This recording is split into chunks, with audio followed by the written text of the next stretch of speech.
Hello, here we are once again with Mookie Tenembaum. We are exploring through these videos, as many of you already know, his disillusionist philosophy and the misalgic theory in it, which explains human behavior through aversion to suffering. Month after month, for years now, we've been trying to illustrate these rather abstract concepts with facts from everyday life, at times covering even the news as things transpire. We spoke a lot about the COVID-19 pandemic in the beginning. We dedicated a while to the war in the Ukraine. And today we are going to take advantage of a topic that it's a big topic. It's an ongoing topic. It's been there for years, but now it's on the news. Now everybody is talking about it, which is the topic of artificial intelligence. And we are going to use artificial intelligence to, of course, introduce the fascinating subject, but also to try on it some of the basic disillusionist tools, to provide some disillusionist analysis, some misalgic analysis on artificial intelligence. Long story short, what's going on is that there's a new generation of language models. ChatGPT is maybe the most famous one.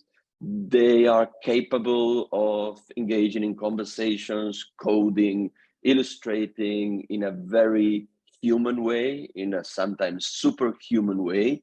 So everybody is fascinated by the possibilities this brings, and rightly so, because there are many areas from teaching to medicine in which this new technology can bring forth a revolution. But of course, we are going to take a rather different, disillusioned look into the matter. When you said superhuman, I was thinking that we really are super apes. Human beings are super apes. We are really apes with conscious. So no, but there are no superhumans and there are no super apes. But if there is a superhuman, there is a super ape, and that's who we are. But the issue with the ChatGPT and AI is things that are going to be better thanks to this, and you have a list of sufferings that AI is going to take care of. Give me Florencio, this is something we just spoke, and then you came up with the following concept. No, what we were discussing. I just threw the ball at you, and you were like, no, because as many of the people who see the video regularly know, we prepare these conversations and we have long arguments. Infer that for sure. No, of course, this is not improvised, not completely improvised, not the script either. But we're discussing both sides of this matter. In a sense, this is revolutionary technology. In a sense, we are seeing possibilities that we've never seen before. The chance to really have a machine giving you a precise medical diagnosis, a machine developing the drugs that might cure the illness you have. But in another sense, this is the long history of technology. Time after time, over millennia, I would say, we've come up with machines that solve problems that the most basic ones, the wheel was there to take care of all the suffering we had to endure while transporting loads and taking ourselves places. But all these machines, and these new ones are not exception, bring with them new sufferings of their own. The wheel brought us car accidents eventually. And artificial intelligence is bringing for us new sufferings, as you said, directly derived from them, and also others that we could not expect, others that we never saw coming. I think there's a very new aspect to all of this argument, but also going through the data, we realize we are looking at the same old story all over again, right? Well, again, what you are telling about the wheel, or let's say the car, When the car came out, of course, a lot of problems were solved, a lot of them. And a lot and you were born related to the car, but not only related to the car. And this is exactly the point. The point is that when you have sufferings and you have solved them, you have the few minutes of relief that you feel. After that, you will find a new one. You see, it's like a box of tissues. I've said it many times. You take one suffering out, there's the next one, and the next one, and the next one, and it's a bottomless bucket. Now, I have to give some examples to understand what I'm talking about. If my leg hurts a lot,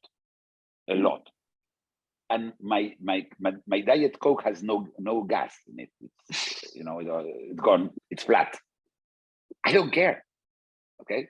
And if the bread is from yesterday, I wouldn't care less. Once my leg is over and I feel the relief, and for a few minutes or maybe an hour, I will feel my leg feels well. Now that's it. Then somebody will bring me my Diet Coke and it will be flat, and I will have a problem, and I will say, what's going on? And I have to get a new one. And then this is how it works. So not only when you bring a relief to a suffering, will that relief become a suffering in itself, or will bring some suffering? At the beginning, no. I mean, when you see, you say, well, it's better to take care of a car or maybe change a wheel. That's maybe not, but changing a wheel or something than walking or going on a horse or on a mule. It's obvious. So it brings some problems, but the most important thing is that the others are uncovered, because we have our attention span is very limited, and we are animals, and as animals, we're looking for dangers all the time while we are awake. When we fall asleep, we don't. How do we go about it without going crazy? We sleepwalk. When we sleepwalk, we look for dangers, but a little bit less. Yes, we are with a lower conscious level, and then some of the sufferings may pass like this, hopefully, and some others will wake me up. I'll have to solve it and go back to sleep. This is how we have dealt with this problem. So the fact that we have a tissue box, the fact that we always have suffering, does not prevent us from rejoicing when we solve a problem. That also it's inbuilt in us. Okay, relief is not something you decide. It's something that happens to you when suffering goes.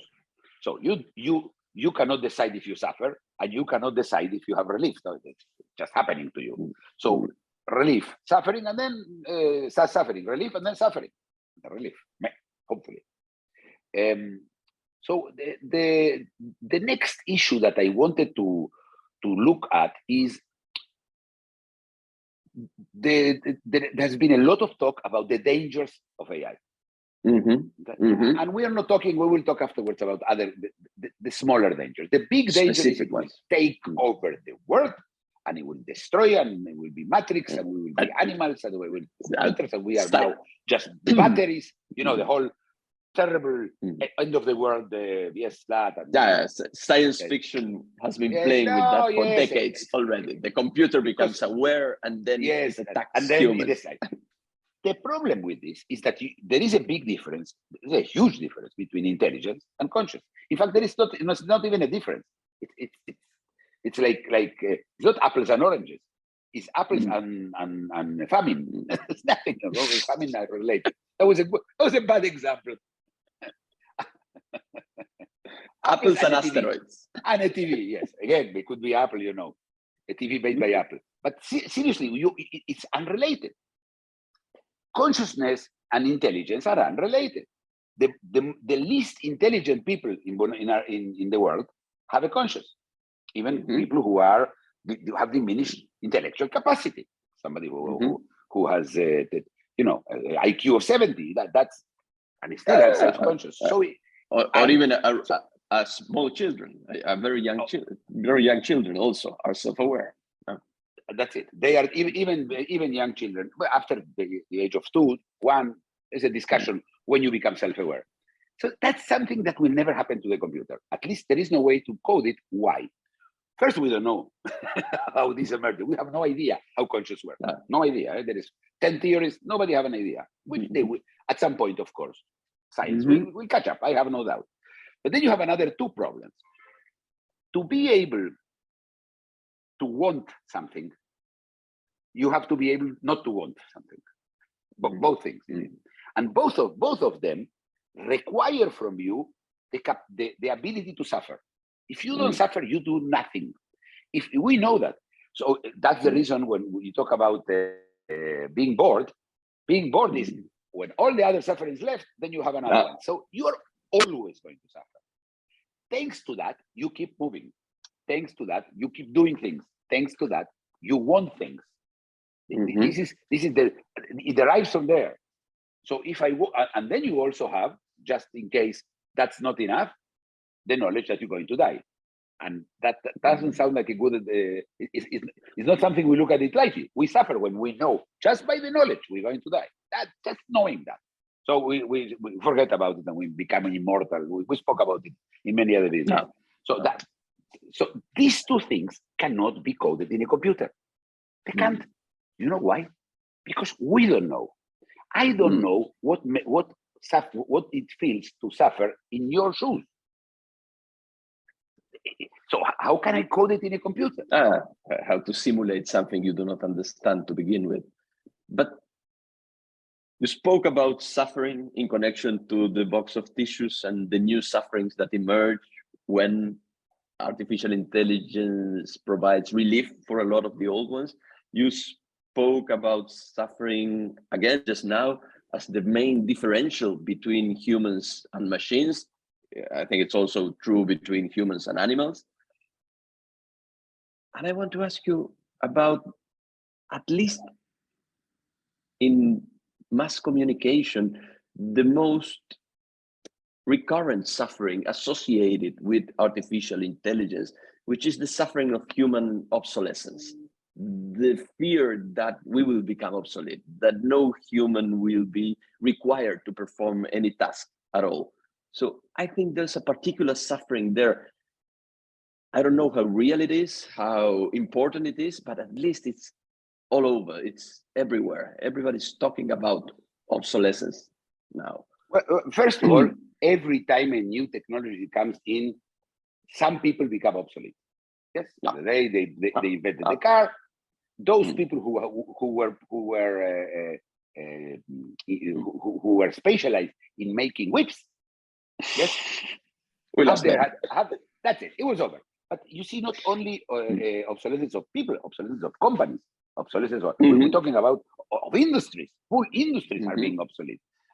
Second, don't forget, we obsolete. We become obsolete every day that passes. We become obsolete for certain things.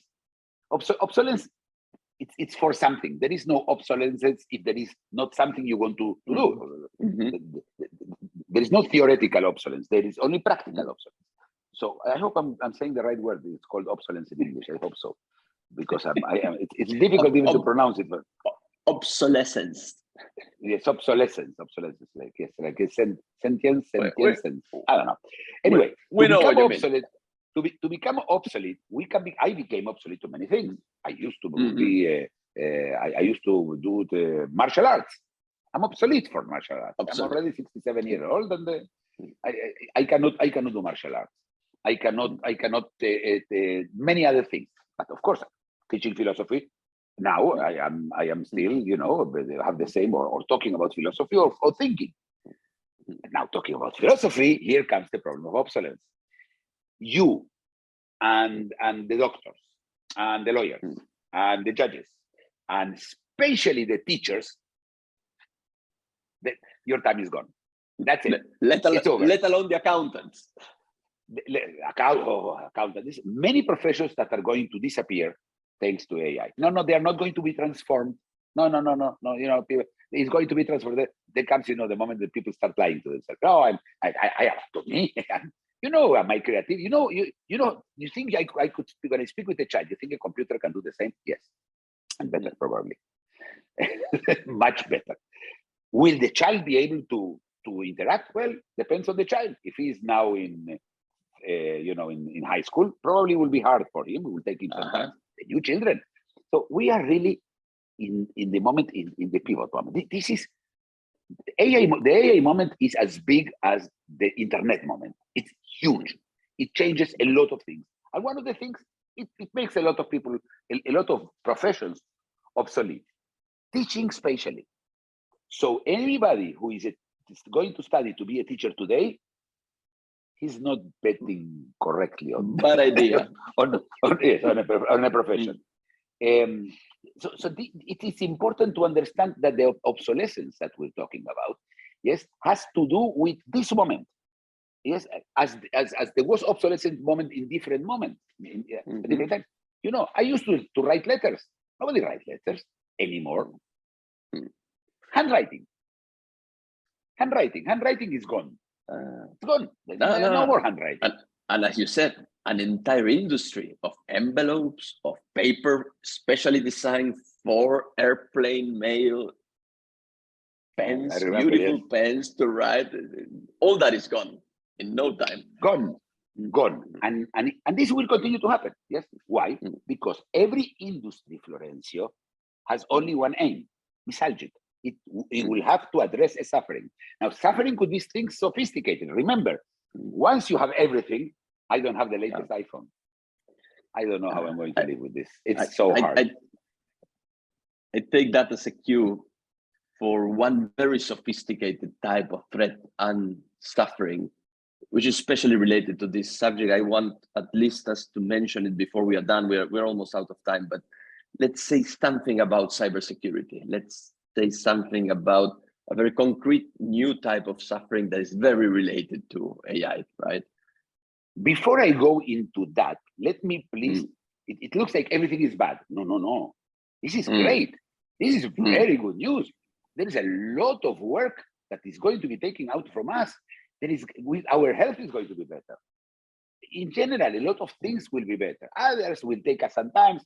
There's always the problem of we are here and AI is there, and we keep on, not really getting there. But the children will.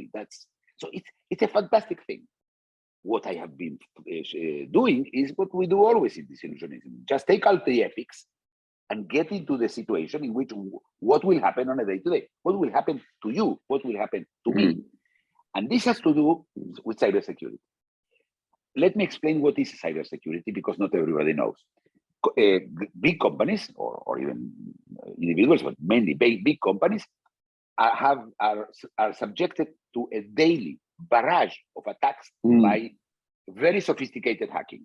Okay, made by artificial intelligence as well. Now, to that you have softwares that are very well done that help you, hold the fort. Yes, while these attacks. We're talking about 5 quintillion attacks a day. Those are the numbers. Yes, so we're talking about something huge. Now, how are these softwares that help you defend yourself against the attacks? Helps IBM defend, or I don't know, Coca-Cola defend from attack. How does it? What does it do? So it creates a software. It creates a shield. That shield has to be updated all the time. Who does the shield? How the shield is done? Is it programmers just sitting and programming? No. Mostly it's done by AI. Now, okay, we know who defends Coca-Cola, but who defends the cybersecurity company? Because the cybersecurity company has a problem. That AI, if somebody tampers with that AI, that's tampered not only with the cybersecurity company, with all the clients. If Coca-Cola is one of the clients, with Coca-Cola, you just hook jump the whole thing. Now, think about the people who all the scams, Think about it. A girl, 50 years old, sitting and talking to an AI, and he doesn't know. He thinks he talks to an AI. There is another guy talking on the other side, and would say, "Well, we are studying now the way